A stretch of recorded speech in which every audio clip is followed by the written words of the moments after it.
Welcome to Focus Magazine. I'm Trudi Strain. And I'm Tom McArthur.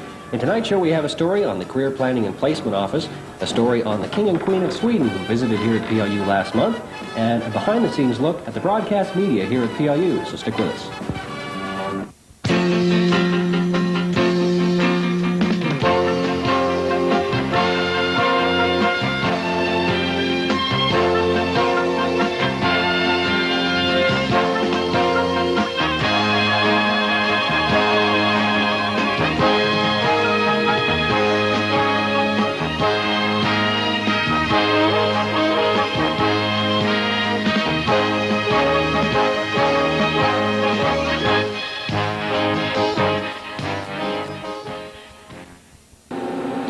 PLU was the host to the Swedish royalty last month, and Focus reporter Shelley Swanke was there.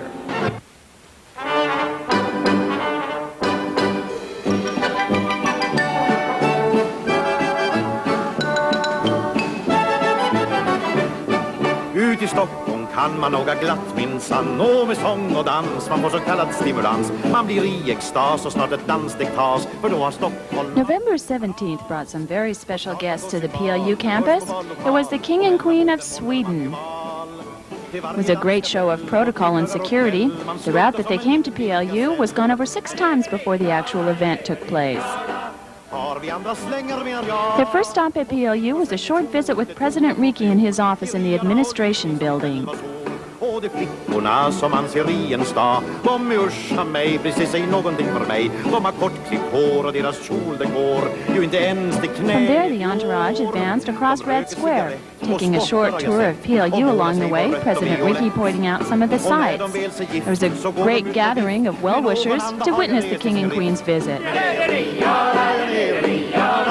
Där finns såna flickor jag vill ha, och vill du ha en vän som älskar dig igen, i Riala där kan du säkert finna den, och en kyss vill jag... The King and Queen then advanced to the University Center. There was a short presentation by the Mayfest dancers there, then on to the CK for a private reception. During the reception, the President awarded the King the President's Award Medal, and the Queen received a gift from Mrs. Riki. It was a sampling of Mount St. Helens ash. För de kan aldrig någonsin säga nej.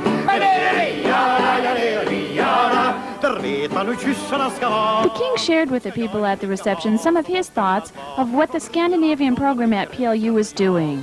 To express my appreciation for what you are doing to teach our language and culture to the youngsters of the Pacific Northwest. Many of them have a Scandinavian heritage. You are now giving them a chance to find out what has happened to their countries of origin since their forefathers immigrated to this part of the new world. Thus you combined the old with the new.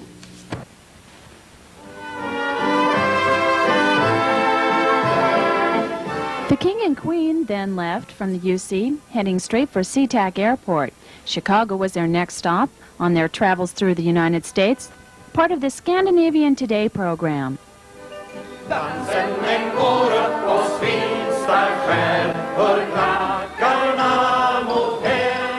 This has been Shelley Swanke reporting for Focus.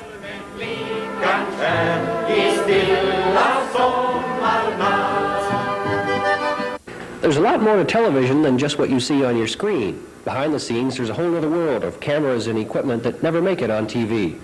But before we take a look at where TV is, let's take a look back and find out where it's been. Television began with Marconi's invention of the wireless telegraph in 1895. With the sending of that first radio signal through the air, a new method of communication was born. While radio had the country captivated, both Vladimir Zworykin and Philo Farnsworth were working on the seemingly fantastical idea of sending pictures as well as sound through the air.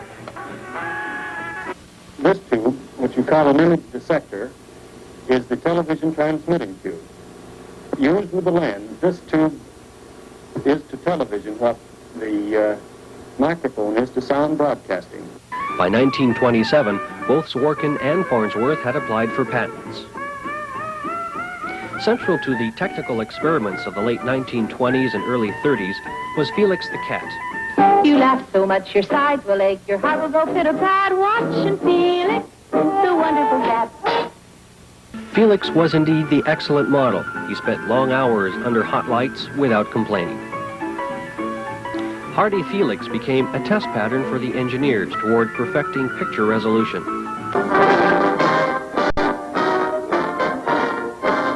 Paramount News takes you behind the scenes where television is being brought to perfection. Actual transmitting and receiving are filmed for the first time. By the mid-1930s, RCA was producing 2 experimental programs a week in their research facility. Their ambitious experiments in television would lead to the creation of the National Broadcasting Corporation.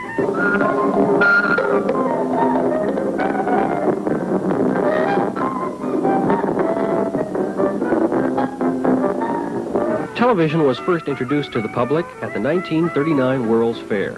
At his opening address, Franklin Roosevelt became the first president to be seen on television. I hereby dedicate the World's Fair, the New York World's Fair of 1939, and I declare it open to all mankind. During the exposition, fairgoers flocked to the RCA Pavilion where they saw TV for the first time. Then World War II came, and TV took a back seat to war production. But after the war, television quickly took the country by storm. What first was seen as a novelty now became commonplace. Let's Fran buy some. Let's call her in and see. You just try it. Okay. Fran! Yeah. Well, what have we here? Lemonade stand. Well, how nice. Is it? Yours? Yes. Well, I hope. One of the first programs on the air was Kukla Franenale in 1954, which was also one of the first programs to be seen in color. The following program is brought to you in living color on NBC. After the launching of the Telstar satellite, the Earth suddenly seemed smaller when satellite telecommunications was introduced to the public at the 1962 World Series. Ladies and gentlemen, we have just been informed that this baseball game is being seen in Europe right now over the Telstar satellite. Let's give all the baseball fans in Europe a big hello from Chicago.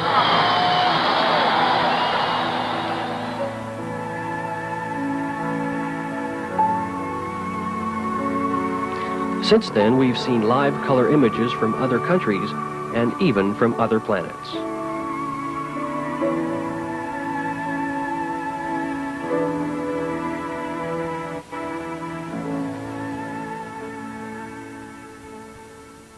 Back on Earth here at PLU, interested students have the opportunity to become involved in television production by producing such programs as the one you're watching now. In case you missed it at the beginning, the show is called Focus. Exactly what is Focus? General Manager Mark Dahlstrom. I know the past few years, for a while there, it was kind of a show where people were trying to be funny, more like Saturday Night Live maybe, or takeoffs on that.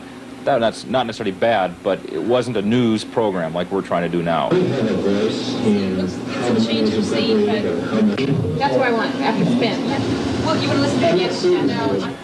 I'm involved with Focus because, for one thing, I'm a broadcast journalism major, and Focus gives me an opportunity to stay in an academic setting, not to have to go out and look for an internship somewhere at a commercial station or corporation or something, but it gives me a chance here in an academic setting to get experience that I need working with television. Where's your interview come in? It comes in after on campus. Okay. Are these in the, can you put them in the right order? That is in the right order. So this will all be on camera 2. Do you have any more video? No. Okay, no. We're not going to do other. Well, we might be able to leave it on, but I don't know. Okay, we need to, if we This is your interview. What's your last question on your interview? It'll just depend on how time's doing. Okay. I'll just wrap it up. Thank you very much, and it's been fun. And, okay. Yeah. And then you go to weather. Camera 2. I've learned a lot, and it's incredible what goes into a TV show. You just wouldn't believe what goes into it. And it's a lot of hard work, and Focus is a really neat show, and the only thing I can see wrong with it is it's too short. I don't know. Not many people know about it. We're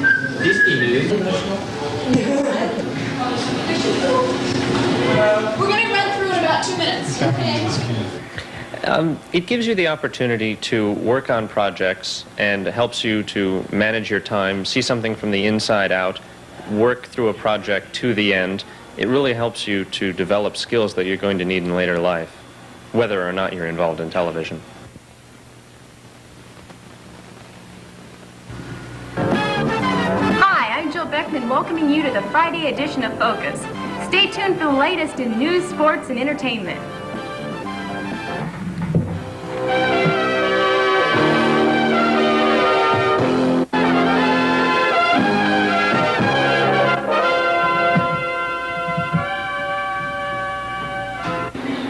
Yeah, Focus is, like I say, as far as in the past, its history, it's been a program that people watched because it was a funny show and because you could laugh at the people, not necessarily with them, and kind of not a real serious type program. I don't know for sure if we're changing that around, but we're trying to. We're trying to make it a program that students will watch so that they can say, ah, yeah, that's what's going on campus, I see, okay, you know, and more of a news program, and then also so that the students involved can get a chance to work in a simulated television station, so they're more ready and more prepared for what's coming up. If you laugh so much your sides will ache, your heart will go pitter-pat, watch and feel it. What a wonderful cat. Television has indeed come a long way from its early beginnings, and we can be sure it's got a long ways to go. Here with the story on the other end of PLU's media is Trudi Strain. To most listeners, radio station KPLU is a mosaic of jazz, classical, and news programming. But behind the microphone, there are professionals and equipment that make it all seem easy. What originally began as a student-oriented radio station in 1966 has gradually transformed into 100,000 watts of jazz and classical programming. KPLU-FM serves not only the PLU community, but listeners from Bellingham to Oregon as well. Performing were Salvatore Accardo, violinist, Elizabeth Unger, harpist, and the Gewandhaus Orchestra at Leipzig under the direction of Kurt Masur. The record released by Philips and imported from the Netherlands. The time now is 25 minutes before 6 o'clock. You're listening to Afternoon Fantasia on FM 88. Over the past few years, KPLU has seen a number of developments from computerized systems to updated on-air equipment. Program Director Scott Williams is concerned with improving both the quality of programming and increasing listenership. Well, perhaps our biggest goal is to increase our audience, which we have done. Our last Arbitron showed that we reached 37,000 different people in a week's time. That was a 40% increase from a year before, and we'd like to continue that. KUW reaches about 70,000, so that's our other non-commercial competitor. And we'd like to be, really, I guess the goal is to be on equal footing with at least them, and hopefully to even surpass that. With 7 full-time professional staff members and 20 student employees, KPLU offers a great deal of experience to students in the communication arts field. It offers a number of what we consider to be important experiences. One, obviously, is an on-air opportunity. What we really see is us providing a professional environment in which students can gain experience. We use students as some on-air board shifts. We use them as newscasters, particularly in the evening as news reporters for our news all day long. Because KPLU is a public radio station, it's supported primarily by its listeners. This past October, contributions of over $20,000 helped to keep the arts alive. For listening pleasure, tune your dial to KPLU FM 88. Whenever a major foreign leader dies, there is always the question, with some trepidation, what now? Here with a story on the passing of Leonid Brezhnev is Tom Layson. I'm talking to Professor of Political Science at Pacific Lutheran University, Dr. Don Farmer. Dr. Farmer, what effect will the ascension of Yuri Andropov to the chairmanship of the Central Committee of the Soviet Union have upon Soviet and American foreign policy? It seems to me that the Soviet foreign policy will be relatively unchanged. Possibly they'll be a little more cautious. than they have been because until the new leadership feels confident. I think that there's a danger that with the new leadership that they would not be, that the leader might not be firmly enough in control to cut losses by settling the affair in Afghanistan or something like that. As far as the United States is concerned, it seems to me that it's important that we continue with a policy of firmness toward the Soviet Union, firmness but not provocation, and that we not act in some precipitous way that could create a problem from miscalculation. I do believe in firmness, but not provocation, and there is some danger that of miscalculation if we were to be firm one day and then very lax the next. Right. Most of the public opinion has shown us that we are concerned with what the Soviets will do. How do you feel? Do you feel that this is an accurate concern, or do you feel that we should be just as worried about our own reaction? I'm more concerned with our own reaction. I think that that what the Soviet Union has done and will continue to do is fairly predictable. But I feel it's important that we not change suddenly or take some naive view. Andropov is a former leader of the KGB. He's not soft. He's going to continue to defend the interests of that regime. And I think it's important that we continue to defend the interests of the United States and the free world by a firm, consistently firm foreign policy, firm but not provocative. Right. Bringing it home a little bit, we've got Senior Senator Jackson, who's promoting improved communications between our country and the Soviet Union. How do you feel about that? Seems to me that's an excellent idea because there's always a danger that there might be a misunderstanding, miscalculation of what the other party is thinking or doing, and there could be a sudden escalation between the countries that could be very dangerous. So it seems to me that that's a very prudent thing to do.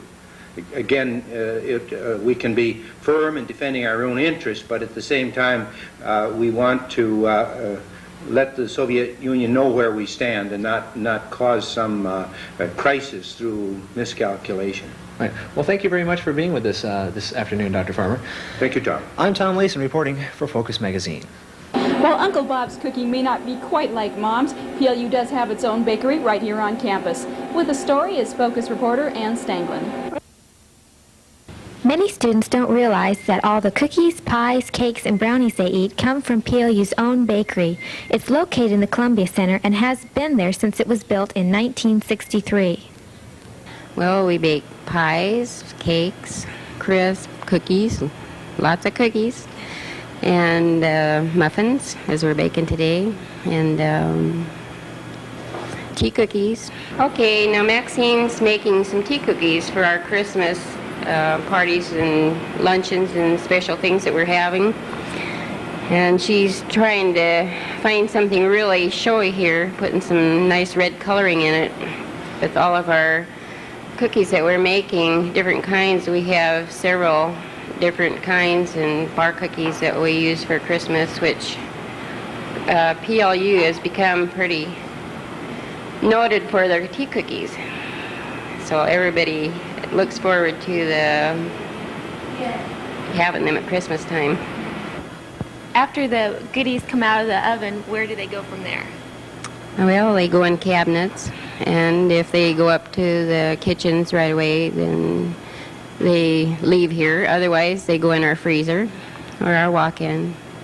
The bakery has 3 stack ovens and a huge rotating oven which has the capacity to bake 576 muffins or cupcakes at one time. Preparing all these goodies enables students to have a little taste of home baking. At the CC Bakery, I'm Ann Stanglin reporting for Focus. Career Planning and Placement offers a variety of services to students to help them define their career and personal goals. Here with the story is Focus reporter Steve Gangsey. If you're like most undergraduates, you've probably heard horror stories about what's going to happen to you when you go out in the real world and try to get a job. You need experience, and it's helpful to know some people before you start applying. One of your best resources is right here on campus. It's the Career Planning and Placement Office. Acting Director Pam Raymer-White explains how the office can help students. Well, there's racks and racks of books. Starting at the beginning of the scale, we have books and instruments and counselors prepared to help the person with self-assessment, who am I? What do I like to do? Do I know myself very well? And then to help them translate those into particular kinds of skills. What would I be good at doing? What would I enjoy doing? We also talk to students about what possible majors they might have, although there are many other people on campus who can help them with that. Gaining experience, and that might be an internship, it might be a work-study job, both on and off-campus work-study. It might be a part-time job off-campus. It might be a volunteer experience. It could be anything.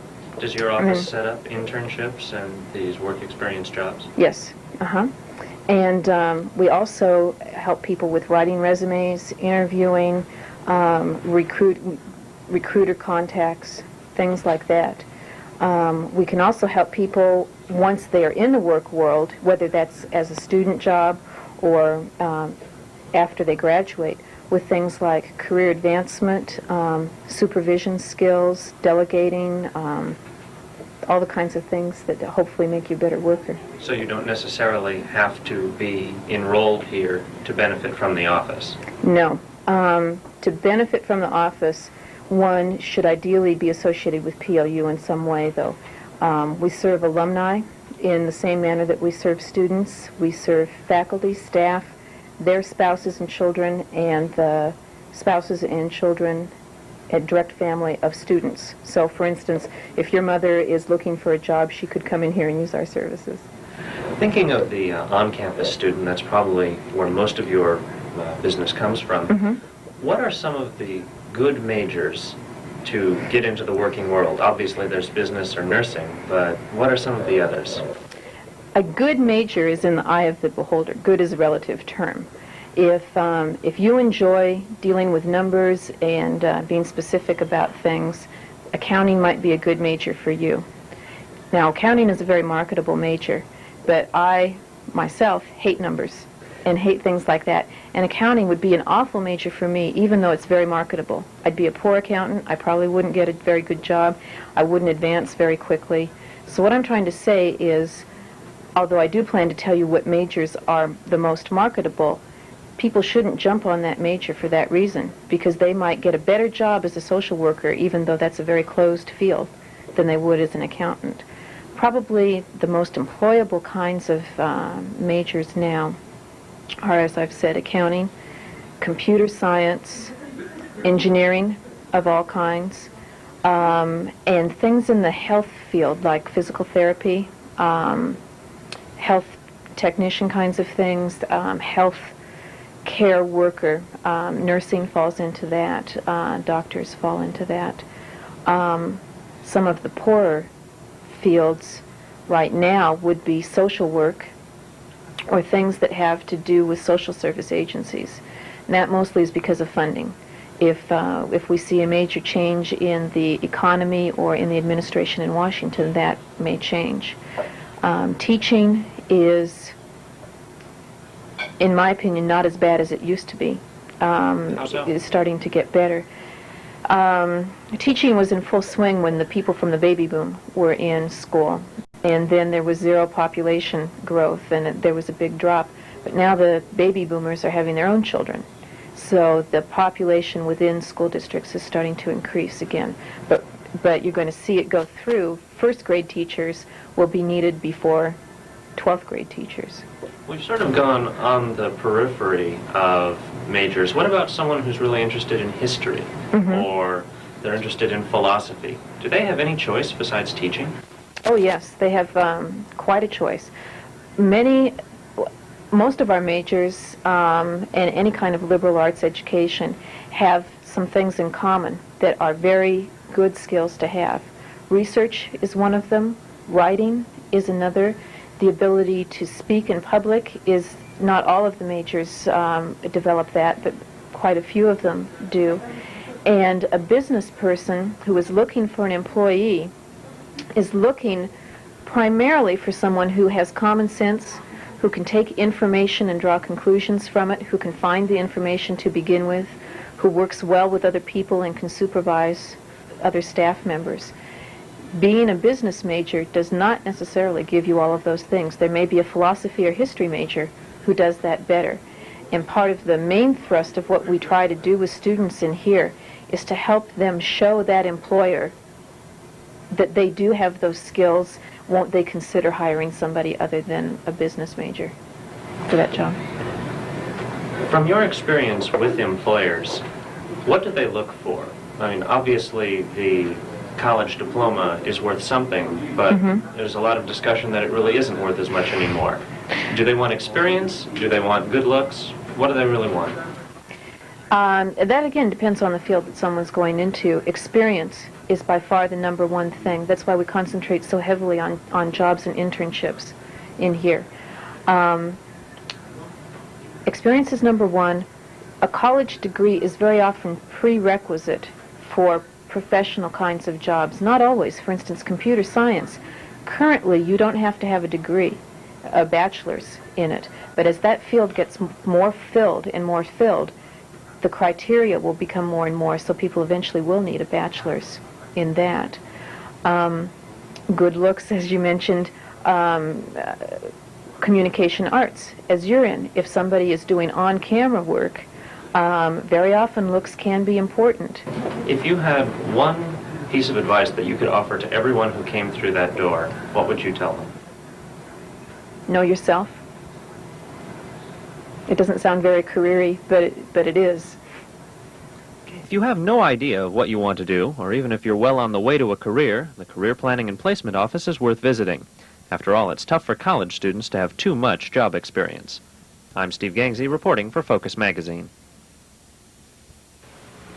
As PLU students, we may frequently find ourselves cut off from what is commonly referred to as the outside world. Granted, there are no unemployment lines or inflation rates within our campus walls, but those who suggest that the university presents only a glimpse of reality have failed to look beyond the surface of what higher education is all about. Pacific Lutheran University is not merely a part of reality, it's a critical element to it, a stepping stone between high school and adult independence. Within our educational experience, you and I have the opportunity to define career goals, learn self-reliance, and tackle academic responsibility. It's important that we take the time to become aware and involved in PLU in order that we may better understand the world around us. Social interaction and job objectives are just a few of the elements that students learn here at PLU, and in the end, a diploma represents more than just academic responsibility. It's a symbol of the personal growth that we achieve while at PLU. If we are to ever survive this age of economic uncertainty, it's up to us to deal with the conflicts that happen right here and now within our campus. Whether the challenge is rising tuition or rising taxes makes little difference. PLU offers more than reality, it offers a future. And that about wraps it up for this edition of Focus Magazine. Join us in January for another edition of Focus. I'm Trudi Strain. And I'm Tom McArthur. Have a good Christmas break. We'll see you in January. Good night. Good night.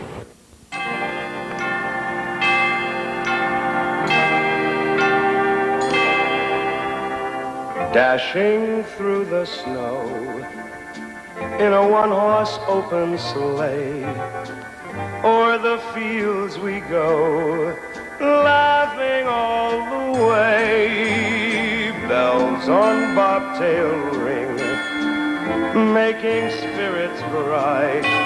What fun it is to ride and sing a sleighing song tonight. Jingle bells, jingle all the way. Oh, what fun it is to ride in a one-horse open sleigh. Oh, jingle bells, jingle